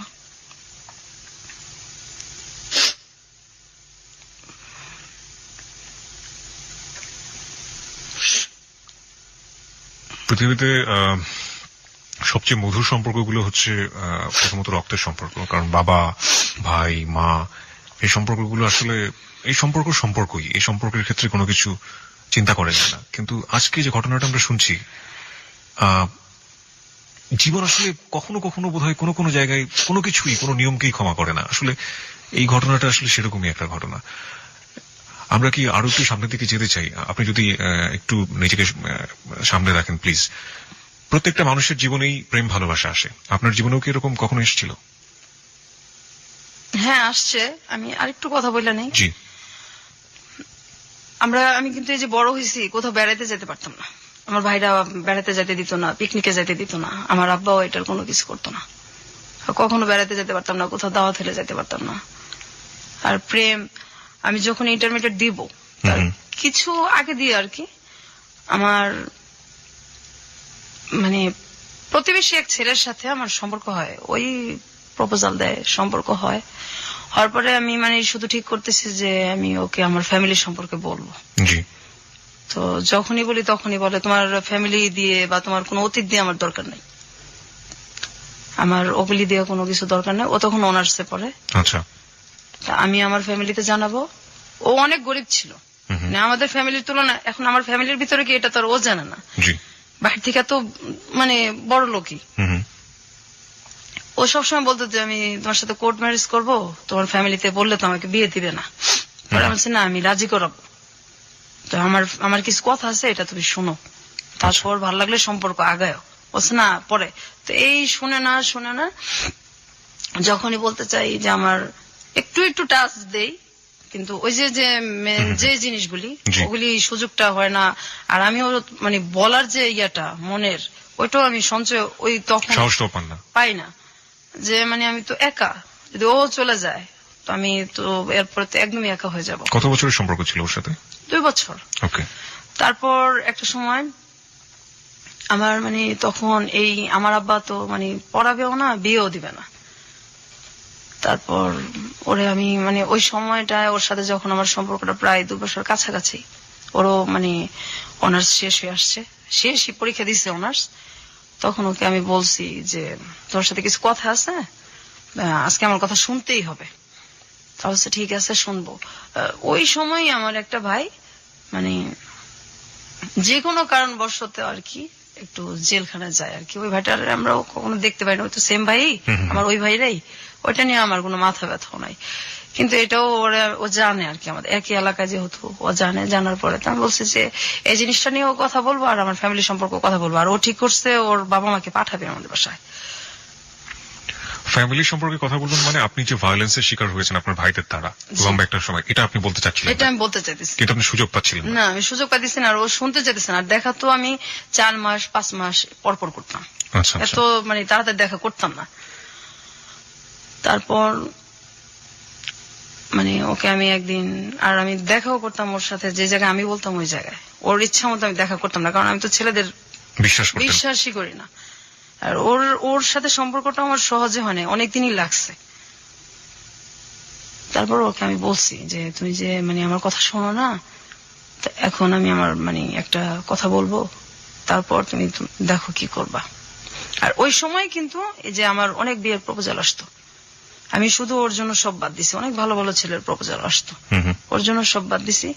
আমার ভাবিকে দিয়ে আমি বইলেই রাখছি আমার ভাবিকে যে আমি এরকম একটা ছেলের পছন্দ করি। আমার ভাবিকে দেখাইছি, আমার ছোট বোনকে দেখাইছি, আমার মানে 2 ভাবিকেই দেখাইছি। তারপর আমার বড় ভাবি মেয়ে দেখছে বেশি, বলছে না অসুবিধা নাই, শিক্ষিত আছে, গরিব দেখে কি হচ্ছে, আমরা একটা কিছু করে দেবো না। আর এভাবে আপনি কতদিন বাঁচবেন, এভাবে তো বাঁচা যায় না, বের তো হইতে হবে। তারপর মানে ওকে আমি বলছি, বলার পরে ও হঠাৎ করে আমাকে বলতেছে যে বলছেন মানে কি আপনি আমার যে লাইফে যে আমার ভাইদের দ্বারা যে আমরা নির্যাতিত হয়েছে আর কি, এই জিনিসটাই মেন আমার বলার। নির্যাতিত শব্দটা আসলে এখানে যায় না, এর চেয়ে বড় কিছু বলা উচিত, আমরা ঠিক জানি না শব্দটা আসলে কি হবে। ওকে, আপনি রেপের ঘটনাগুলো আপনি তাকে খুলে বলেছেন, এবং আপনার সহ আপনার বোনেরও ব্যাপারটা আপনি বলেছেন। পুরো ফ্যামিলিটা সম্পর্কে আমি ওরা টাচ দিছি, যে বাইরে থেকে তো তুমি দেখো এই তো বিয়ে হইলে কিন্তু আমার এটা না বললে তোমার এখনই আমি বলি, যাতে আমি তো এটা কখনো না কখন বলবোই, তোমার কাছে তো এটা আমি গোপন রাখবো না, যার সাথে আমার বিয়ে হোক। তো এই হইলো।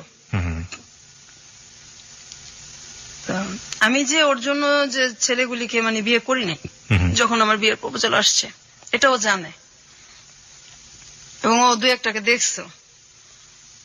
ওই সময় আমার বলতেছে দেখো আসলে আমি তো তোমার ভালোবাসি নাই, আমি তো একটা মেয়েকে ভালোবাসতাম। ওই মেয়েটাকে ভুলার জন্য আমি তোমার সাথে সম্পর্ক করছি। এই ঘটনাগুলো জানার সাথে সাথে আমার এই কথাটা বলছে। আমার তো পায়ের নিচের মাটি তখন নাই। তারপর আমি অনেকটা অ্যাবনর্মালের মতো হয়ে গেছিলাম। 20 দিন 15 দিন পরপর মাথা আঁচড়াতাম, একদম একা হয়ে গেছি। কোথাও কেউ নিত না, বা মনটা ফ্রেশ করার জন্য কেউ নিত না। তারপর হঠাৎ করে আমার এখন যার সাথে বিয়ে হয়েছে আর কি, এর অনেক বছর পরেই, প্রায় 5-6 বছর পরে, 7-8 বছর পরে, আমি মানে এই যে আমি কষ্টটা করলাম, আমার আব্বা আমাকে আর পড়ায়ও না, আমি তো তখন ইন্টার এক সাবজেক্ট খারাপ করে আর দেওয়া হইলো না, আর ওর সাথে এটাই হইলো। তাহলে প্রায় 1 বছরের মতো আমি একদম চুপচাপ, আমার মানে আমি কি করব, কোথায় যাব, মানে কষ্ট আর সহ্যই করতে পারতেছিলাম না। আবার ছেলেটা এরকম করছে আমার সাথে। ও কি পরে বিয়ে করে ফেলে সঙ্গে সঙ্গে? না, আর অনেক পরে করে। আর পরে যোগাযোগ করেনি আপনার সাথে? না, কখনোই না। এবং আপনার ভাইরা যে এই আপনি যখন খুলে বললেন যে আপনার ভাইরা আপনাকে এই ধরনের আচরণ করেছে আপনার সঙ্গে, ওর এই ব্যাপার নিয়ে আর কোনো কথাই বলেনি? কোনো কিছু কোনো জিজ্ঞেস? কথাই বলে না। ও বলছে আমি আসলে একটা মেয়েকে ভালোবাসতাম, ওকে ভুলার জন্য আমি তোর সাথে সম্পর্ক করছি। এর পরের ঘটনাগুলো আমরা জানবো শ্রোতা যারা শুনছেন, এবং আজকে বিথির বর আমাদের সাথে উপস্থিত আছেন। বিথির বরের কাছেও আমাদের কিছু প্রশ্ন আছে, আমরা সেই প্রশ্নগুলোর উত্তর তার কাছ থেকে খোঁজার চেষ্টা করবো। তবে তার আগে সংবাদের বিরতি আছে, সংবাদের পরপরই ফিরে আসছি। খুব ছোট্ট একটা বিরতি।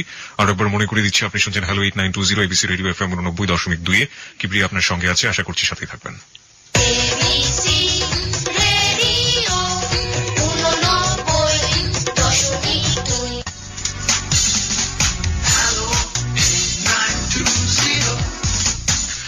হ্যালো 8920 তে আরো একবার স্বাগত। 1:04 হচ্ছে সময়, কিবরিয়া আপনার সঙ্গে আছে, আর আপনি শুনছেন আপনার প্রিয় স্টেশন এবিসি রেডিও FM 90.2। এই হ্যালো 8920 হচ্ছে আপনার গল্প বলার প্ল্যাটফর্ম, আমরা বলি এটাকে, এবং আপনি আপনার জীবনের গল্প এখানে বলতে পারেন। এখানে আমরা কোনো কাকতালীয় অধিভৌতিক কোনো গল্প বলি না, এবং আপনি আপনার জীবনে যেটা ঘটে গেছে সেই গল্পগুলো এখানে বলবেন, এবং সেই গল্প থেকে যারা আমাদেরকে শুনছেন লাখো লাখো শ্রোতা, তারা বিভিন্ন শিক্ষা নিয়ে থাকেন। আজকের গল্প থেকে আমরা কি শিক্ষা নেব? প্রত্যেকটা মানুষেরই আসলে এখানে ব্যক্তিগত একদমই আপেক্ষিক একটা ব্যাপার যে আসলে কি শিক্ষা নেব। তো আমি একটা শিক্ষা ব্যক্তিগতভাবে নিয়েছি এবং নিব, সেটা অনুষ্ঠানের শেষের দিকে বলবো। আর একইভাবে বিথি আজকে আমাদের সাথে আছেন, ছদ্মনাম বলছি, তার আসল নামটা বলা সম্ভব হচ্ছে না আমাদের পক্ষে, এবং আসল জায়গাটাও বলা সম্ভব হচ্ছে না। সে কি শিক্ষা নিয়েছে তার ছেলেমেয়েদের ক্ষেত্রে, সেটাও আমরা জিজ্ঞেস করবো। আর এই ফাঁকে আপনাকে আরো একবার একটু মনে করিয়ে দিতে চাই, আমাদের অনুষ্ঠানে আপনি অংশগ্রহণ করতে পারেন। 24 ঘন্টা একটি নাম্বার খোলা রয়েছে আপনার জন্য, 91156668। আবারও বলছি 91156668। এই নম্বরে ফোন করে আপনি আপনার নাম এবং আপনি আপনার সেল নাম্বারটি ধীরে স্পষ্ট করে দিয়ে আপনি যা বলতে চান বলবেন। যে কোনো ধরনের প্রতিক্রিয়া হতে পারে, যে কোনো ধরনের কথা হতে পারে, কিংবা আপনি যদি এখানে অতিথি হয়ে আসতে চান, কি গল্প বলতে চান আপনার জীবনে, সেটা বলতে পারেন, এবং আপনার সাথে আমরা যোগাযোগ করবো। হতে পারে আগামী সপ্তাহে আপনি এখানে আমাদের অতিথি হয়ে আসবেন।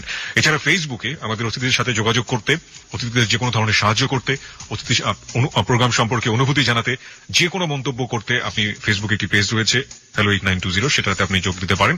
আপনাকে যেভাবে খোঁজ করতে হবে RJ Kibria, RJ space KEBRIA, not KIB, ঠিক আছে? RJ স্পেস KEBRIA, ওখানে আপনি জয়েন করতে পারেন এবং আপনার যা প্রতিক্রিয়া আছে আপনি সেটা জানাতে পারেন। এখন পর্যন্ত আমরা যেসব প্রতিক্রিয়া পেয়েছি, মানে হঠাৎ করে যদি বলা হয় যে পৃথিবীটা ধ্বংস হয়ে গিয়েছে, এবং তারপরও মানুষ অবাক হবে না, এত বেশি অবাক হচ্ছে।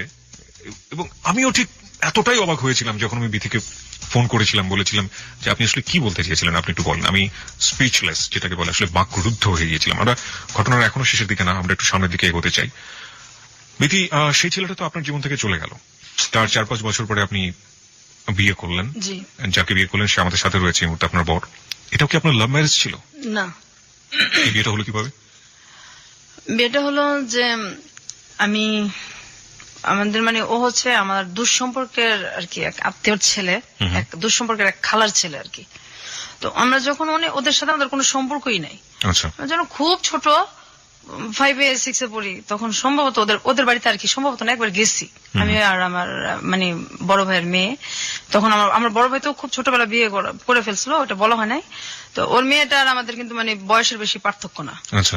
তবে যাই হোক, ওই ভাস্তিটা আর আমি, আমার ভাস্তিটা তখন খুব ছোট, মানে ওর কোলেই নেই এরকম আর কি। ওরা নিয়ে গেছি, যাওয়ার পর তো ওই সময় ও সম্ভবত 9-এ পড়ে, 9-এ কি 8-এ পড়ে। ওই সময় গেছি, যার পর এই আর কখনো যাওয়া আসা না, ওরাও কখনো আসে নাই, আমরাও কখনো যাই নাই। তো ও নাকি ওই সময় দেখে আমাকে ভাল লাগছে, ওই 9-এ পড়া অবস্থায় আর কি, ওইটা সে মনে রাখছে আর কি। তো এর মধ্যে হয় কি, আমি মানে আমাদের গ্রামে যাই একদিন বেড়াতে, যার পর আমার যে মানে চাচাতো মামা, ওটা সম্পর্কে ওরও মামা হয়। তো ওই মামা আমাকে আর কি বলতেছে যে তোমাকে অমুক আর কি আত্মীয়র ওই মানে ওর পরিচয়টা দিছে। আমি তো চিনি না, কারণ আমি ছোটবেলা একবার গেছি। জি। তাহলে তো আমাকে খুঁজে কেন, সে কি জানি এমনি জিজ্ঞাসা করলো। আমার মাথায় তার কিছু আসে নাই, কারণ আমি তো তারে চিনিই না, ছোটবেলা একবার দেখছি, ওটা তার মনেই নাই। তারপর হঠাৎ করে একদিন আর কি উনি ফোন দেয় আমারে যে আপনার নাম কি? হ্যাঁ আমার নাম এই। ওর আমার নাম বলার পরে আমি চিনতে পারি যে আপনার সাথে আমার কিছু কথা আছে। যে বলেন। না আমি তো কথা আসলে ফোনে বলবো না, আপনার সাথে আমি দেখা করবো। আমি দেখতে এত খারাপ, আপনি আমার সম্পর্কে ভাই হন তো এমনি থাক না, কারণ আমি তো আপন ভাইদের ঘৃণা করি, আর কিসের খালাতো ভাই কিসের কি ভাই শব্দই আমার কাছে নাই, তো আপনি আমার সাথে কেন দেখা করবেন? সে একটু কাজ আছে আমার, আমি দেখা করবো না আর কি। তারপর অনেক দিন আমাকে অনেক দিন ফোন করছে, প্রায় 2 মাস ফোন করার পরে, খুব রিকোয়েস্ট করার পরে তারপর আমি ঠিক আছে আমি দেখা করবো আপনার সাথে। তারপর আমি দেখা করছি, করার পর উনি বলছে যে আমি আসলে আপনাকে তো সেই ছোটবেলা দেখছি, তো আমি তখন থেকে ঠিক করে রাখছি আমি বিয়ে করলে আপনাকে করবো। বলছে না আমাদের ভাই বিয়ে করা যাবে না, আমি বিয়েটা করবো না, কারণ বিয়ের শব্দটাও ঘৃণা করি। ছোটবেলা ওই যে আমার একবার বিয়ের ইয়েটা হয়েছে, তারপর থেকে বিয়ের শব্দটাও ঘৃণা করি, আর আমি এগুলির মধ্যে নাই, আর বিয়েটা করবো না। আর আমার আব্বা তো বিয়ের টাকা খরচ হবে, বিয়ের মধ্যেও নাই, আর আমার তো তখন বিয়ের আনা আমার, তখনও আমি কাঁদতেছি যে আমি পড়বো, পড়াশোনা করবো। হ্যাঁ আমার যে পড়া গ্যাপ গেছে, আমার যে একটু বয়সটা বাড়ছে, ওইটা আমার কিচ্ছু যায় আসে না, লজ্জাও লাগে না। আমি মেন হলে আমি পড়বো, তখন আমি পড়ার জন্য কাঁদতেছি যে কেউ যদি আমার সাহায্য করে তখন আমি পড়বো।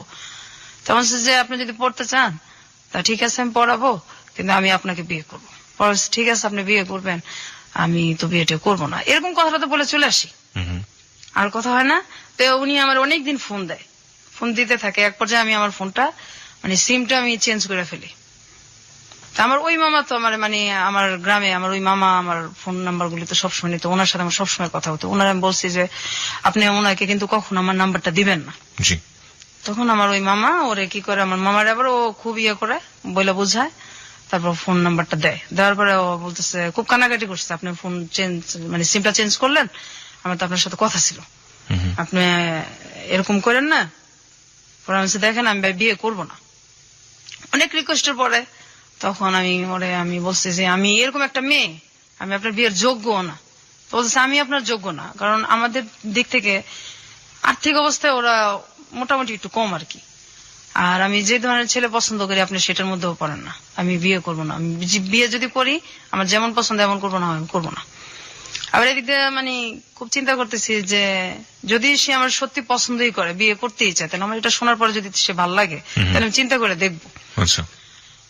কারণ আমিও এইভাবে আর বাঁচতে পারতেছিলাম না, আমার আর এইভাবে বাঁচা সম্ভব না। আমি এর মাঝে একবার এন্ডিল 2 বার মুখে নিয়ে আমি ফালাই দিছি, একবার ছোটবেলা আবার বড় হইয়া আত্মহত্যা করতে গিয়েছিলেন। তারপর আমি মাঝখানে আমি কিন্তু নেশাও করতাম, এটাও আমার বলা হয় নাই।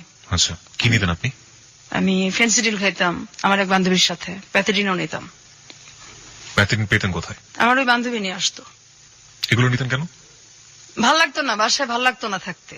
আচ্ছা। ও বলতো যে এগুলি নিলে এগুলি খাইলে কষ্ট ভোলা যায়, তো ওর সাথে এটা আমার বলা হয় না, কথা প্রসঙ্গে আমি বলতেও চাই না এই জিনিসটা। এখন ঠিক আছে, পরিষ্কার হোক, সবকিছু পরিষ্কার হোক। হ্যাঁ। তারপর আমি যে এই যে বান্ধবীদের সাথে যখন ঘুরতে যেতাম, আমি তো চাইতাম না আমার বাসায় আসতাম, আমার ইচ্ছা করতাম রাস্তায় পড়ে থাকি। আমার বাসাটা আমার দোজকের চেয়েতেও খারাপ লাগতো, রাস্তায় পড়ে থাকি, আমার বাসায় ভালো লাগতো না। তো এই জিনিসগুলি আমি ওনার সব বলছি ফোনেই, এবং আপনি এই রেপের কাহিনী সব বলছি ওনাকে। আমি আমার কিচ্ছু বাকি রাখি না, আমার ফ্যামিলির, আমার যে একটা প্রেম করছি সব বলছি। বলার পরে উনি হাসছে, বিশ্বাস করে নাই। না এগুলি তুমি আমাকে বিয়ে করতে চাও না সেজন্য এগুলো বলছো? তুমি আসলে রাজি না তো এর জন্য এরকম করো, তোমার এগুলি কিছু আমার যায় আসে না, আমি তোমার বিয়ে করবো। বলছি না এগুলি সব সত্যি। তারপর যখন আমি খুব কানাকাটি করছি তখন উনি আর কি বিশ্বাস করছে এক পর্যায়ে, করার পরে বলছে যে এগুলি আমার কোনো কিছু যায় আসে না, আমার তোমার ভালো লাগছে, আমি বিয়ে করবো, বাস করবো। তা আমার বাড়ির কেউ রাজি না, আমি বাসায় এটা জানাইছি ব্যাপারটা, আমার বাসায় কেউ রাজি না। আমার দুই ভাবি তো আমার আমার মায়ের ভালোবাসা আমার 2 ভাবির কাছ থেকে আমরা পাইছি। মা বলতে আমার ওই 2 ভাবি।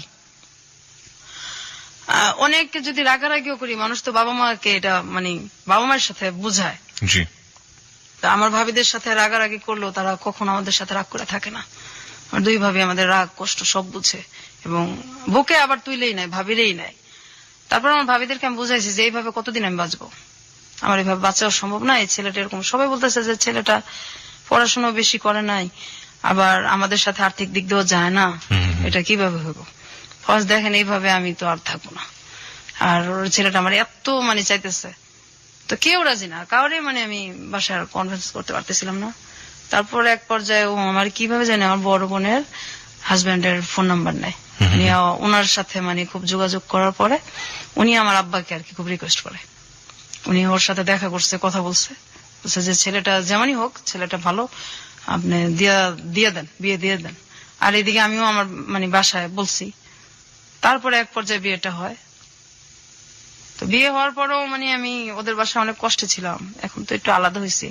ওর মা আর বোনের, ওর বাবা নাই। আচ্ছা, আমি এই প্রসঙ্গে আসতে চাই, আমি একটু আপনার বরের কাছে যেতে চাই। আপনি অনেকক্ষণ ধরে বসে শুনছেন এবং মাঝে মাঝে চোখ মুছছিলেন আপনার ওয়াইফ যখন কাঁদছিল। আপনি যে এই যে ব্যাপারগুলো জানলেন এবং জানার পরেও আপনি ওকে বিয়ে করেছেন, সাধারণত এরকম হয় না, যেমন যাকে সে 2 বছর ধরে লাভ করেছে এবং সেই ছেলেটাও জীবন থেকে চলে গেছে এটা শোনার পরে, এবং কোনো প্রশ্নও করে নাই যে আসলে কি, জাস্ট কেটে পড়ার জন্য সে বলেছে অন্য একটা ছেলেকে মেয়ে লাভ করে সে। তো আপনি কেন তাকে বিয়ে করলেন? আমি করলাম তার কারণ হচ্ছে আমি আসলে তাকে ভালোবাসি, ছোটবেলা থেকে দেখছিলাম একবার, তারপর থেকে আমার মনের মধ্যে ওর জন্য একটা জায়গায় তৈরি হয়েছে। তো যে কথাগুলো ও আপনাকে বলছে, আপনি যখন মানে প্রথম যখন কথাগুলো আমাকে বলছে, আমি তো বিশ্বাস করতে পারিনি। এটা বিশ্বাস করার কথা না, জি, কারণ বাবা মা এরকম হয় বা বাইরে এরকম করতে পারে, এটা তো ভাবাই যায় না। আমি প্রথমে শুনে তো প্রথমে এটা আমি ওইভাবে নেই না, আমি প্রথম বুঝতে পারছি যে ও আমাকে পছন্দ করে না, বিয়ে করতে চাচ্ছে না, এই জন্য হয়তো আমাকে মিথ্যা কথা বলতেছে। যখন এক পর্যায়ে খুব কান্নাকাটি করলো, সত্যি কথাগুলো মানে বুঝাইতে পারলো, তখন আমি তো মানে নিজেই হতভম্ব হয়ে গেছি, এটা কি করে হয়, আপন ভাই। তো আমি পরে বললাম যে দেখো ভাই, ওইটা একটা অ্যাক্সিডেন্ট বা একটা দুঃস্বপ্ন মনে করতে পারো তুমি, ওইটা নিয়ে আমার কোনো মাথা ব্যথা নেই, কারণ এখানে তোমার কোনো দোষ ছিল না, তুমি পরিস্থিতির শিকার। ওটা আমার কিছু যায় আসে না, আমি তোমাকে ভালোবাসি, যে কোনো কিছু বিনিময়ে তোমাকে চাই। ভাইদের মুখোমুখি যখন আপনি হন, আপনার ফিলিংসটা কি হয়? সে তো আপনাকে বলে বোঝাতে পারবো না। যদি আল্লাহ তাআলা আমাকে ক্ষমতা দিত, এই বিচার মনে আমি নিজে হাতেই করতাম। আচ্ছা বিধি, আপনার কাছে একটু আসি। আপনি এখন আপনার সেই বাপের বাড়িতেই আছেন এবং আপনি নিচতলায় থাকেন সম্ভবত, রাইট? হ্যাঁ, এটা আমি যে কয়েক মাস আগে আসছি। আমি তো অসুস্থ। কেন আসছেন? আসছি, আমি খুব অসুস্থ থাকি। আমার মানে ওই যে আমার শরীরের যে থাইরয়েড, এটা সম্পূর্ণ শুকিয়ে গেছে। টেনশনে আমার ডায়াবেটিস হয়েছে, আবার হাই প্রেশার হয়েছে, এত অল্প বয়সে, সব টেনশনের কারণেই হয়েছে। তো মাঝে মাঝে এত অসুস্থ হয়ে পড়ি যে আমি মানে রান্না বান্নাও করতে পারি না, এরকম অবস্থা হয়। তো কাছে থাকলে আমার 2টা ভাবি আছে, ওনারা খুব ভালোবাসে, ওনারা আমাকে দেখে। আপনারা যে বাসাতে থাকেন সেখানে কি আপনাদেরকে ফুল ফ্যাসিলিটি মানে যে সুযোগ সুবিধাগুলো দেওয়া হয়, মানে আপনার শ্বশুর কি দেয় সুযোগ সুবিধাগুলো? না না, না না, না। আমার ভাইদেরকে যেভাবে দেখতো আগে থেকে ওইভাবেই দেখে। আর আমি তো এই বাসাটা যে ভাড়া নিচ্ছি, আমাকে ভাড়াও দিবেন আমার বাবা। মানে আপনাকে ভাড়া দিতে হয় নিজের বাড়ি? অবশ্যই। আমার ভাইরা থাকে 2 ফ্ল্যাট নিয়ে, ভাইরা 2টাও থাকে। তারা কারেন্টের বিলও দেয় না, বা ভাড়া তো প্রশ্নই আসে না, যেখানে বিলটাই তাদের কাছ থেকে নেওয়া হয় না। কিন্তু আমার কাছ থেকে সবই নেওয়া হয়, এবং আমি যে ভাড়াটা নিচ্ছি এটা অনেক রিকোয়েস্ট করে নিচ্ছি। আমার আব্বা আমাকে ভাড়াও দিবে না, আমি খুব রিকোয়েস্ট করে, খুব কান্নাকাটি করে তারপর ভাড়াটা নিচ্ছি, আমাকে দিবে না এখানে ভাড়া। আর আমার ভাইরা তো বলছে অনেক আগে যে মানে আমি একদিন বলছিলাম যে ওদেরকে দিলে আমাদেরকে দিবেন না, এখন তো আমরা বড় হয়েছি, এত কষ্ট এখনো দেন, আপনিও তো একসময় মারা যাবেন। আমার ভাইরা বলছে যে এই চোখ 2টা উঠায় ফেলবো আর তাই না ছাদের মধ্যে রোদ্রে দিয়ে রাখবো, এই বাসার তুই কে, কোনো কথা বলতে পারবি না এই বাসায়, আর এই বাসার তোরে আর মানে আর আমার ছোট বোনটারে কিচ্ছু দেওয়া হবে না, কি তোরা কে এই বাসার। আমার আব্বার সামনেই বলছে। আরে আমার আব্বার সামনে এটা তো নতুন কিছু না, আগে থেকে তো এর চেয়ে অনেক কিছুই হয়েছে। আপনি এখন আগের চেয়ে অনেক স্বাবলম্বী বলতে পারি, কারণ আপনার হাজবেন্ড আছে যে সবকিছু জানে, আপনাকে লাভ করে, আপনার হাজবেন্ড রোজগার করে, তার রোজগারের পাশে আপনাদের সংসার চলে, সুতরাং আপনি আপনার বাবার উপর ডিপেন্ডেন্ট না। এখন যদি আপনাকে বলা হয় যে আপনি আইনের দ্বারস্থ হন এবং আইনের দ্বারস্থ হয়ে আপনার যে অধিকার সেটা আপনি আদায় করে নেন, আপনি সেটা করবেন? না, আমি করতে পারবো না, কারণ তাহলে আমার যে ভাইরা এই সমস্ত কাজগুলি করছে তারা মোটামুটি ভালো ফর্মে আছে, তো আমার হাজবেন্ডকে হয় মেরে ফেলবে, না হয় আমাকে মেরে ফেলবে, আমি থাকতে পারবো না, বাঁচতেও পারবো না। এবং আমি যে এখানে আসছি এটা যদি জানাজানি হয় তাহলে যে আমার কি হবে আমি চিন্তাই করতে পারি না। এই রিস্কটা আপনি কেন নিলেন? আপনি কেন এত বড় জানার পরেও আপনি কেন রেডিওতে এসে লাখ লাখ মানুষের সামনে আপনি আপনার জীবনের কাহিনী বললেন? আমি মেন আসছি আমার ছোট বোনটার জন্য, যে আসলে একসাথে বড় হয়েছি, ওর কথাগুলি রেজিস্টার না আনলে আমারটাও চলে আসে, এই কারণে হয়তো আমার গুলিও বলা হয়ে গেছে। আমার ছোট বোনটার জন্য আসছি, আমার ছোট বোনটার জন্য আমি অনেক জায়গায় গেছি, ওর চিকিৎসাটা হোক। ও যে মানুষ এটা তো ভুলেই গেছে, ও যে মানুষ, ওর যে বাঁচার অধিকার আছে, ও তো মানুষ। তো ওর জন্য মানে যদি কেউ ওর চিকিৎসার জন্য সাহায্য করে বা ওর যে কষ্টটা, আমার যে কষ্টটা, এটা মানুষ জানুক। আর আপনি যেভাবে মানুষের ধৈর্য সহকারে যে কথাগুলি শুনেন, আমি তো আমার হাজবেন্ড ছাড়া কাউকে এগুলি বলতে পারি নাই, আর আমার ভাবিরা ছাড়া। তো আপনার কথা শুনে আমার খুব ভালো লাগছে। আমি চিন্তাও করি নাই যে আমি মানে কেন যাব, কি করব, আমার ভালো লাগছে, আমি চলে আসছি। কিন্তু যখন আমি জানিছি যে আমি আসবো, তখন আমি চিন্তা করছি যে দিলাম, আমি কথা বলতে পারবো, আর বলার পর আমার কি হবে, এই চিন্তাটা আমি পরে করছি। তো এখন আমি আমার মেন আমার বোনটার জন্য আসছি। আর আমার মানে মানুষ তো সবাই প্রেমের কথা বলে, যে পরিবারে যে কি মানুষ যে কি কষ্ট নিয়ে বাইচে আছি, আমরা এখনো বাঁচতেছি। আমি এখনো কিবরিয়া ভাই ঘুমাইতে পারি না, এত বড় হয়েছি। দিনের বেলা আমার হাজবেন্ডকে জিজ্ঞাসা করেন, কখনো ঘুমাই না, রাত্রেও আমি 4টা পর্যন্ত প্রত্যেকদিন সজাগ থাকি, 4টা 3:30। আমার মানে কোন শব্দ পড়লেই মনে হয় আমার ভাই বোধহয় আসলো, এই বোধহয় আমার গায়ে হাত দিল।